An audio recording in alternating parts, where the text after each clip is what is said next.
What does the follow-up after the rejection follow-up look like when you've checked back later? Oh, that's a great question. All right. So you don't get the job. All right, you get rejected from the job and you send a thank you so much. I'd love to stay in touch. I'd love to be considered for future opportunities back to the rejection email. All right. 1 month passes. You let 4 weeks pass. And then what you do is whoever you had the best connection with at that company, you want to check in with them, but you want to do a value add. So it's not, hi, I'm just checking in to see how things are going and if you've got any jobs for me. That's not what we're doing. That would feel weird.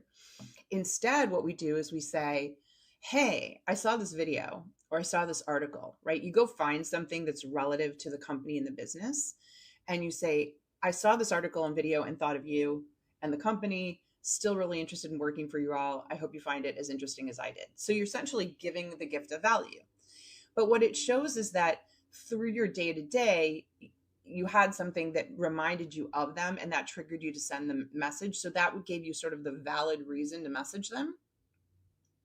But at the same time, you're showing them, hey, this is how I think. Like, I think very proactively. I look at this stuff. I care. Like, I'm in it, right? Again, playing that long term. That kind of sharing is the best way to stay on somebody's radar screen. And then you do that like every 6 weeks or so after that.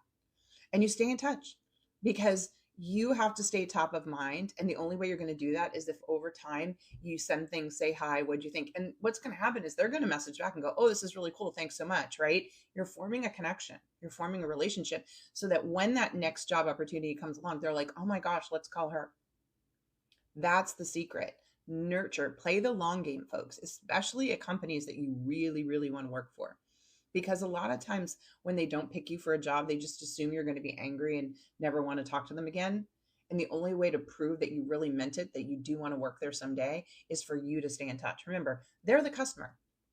It's not the customer's job to stay in touch with you. You're the business of one who wants to ultimately have them as the customer. It's your job to stay in touch with them. And so if you do that every 6 weeks or so, you're going to be in good shape.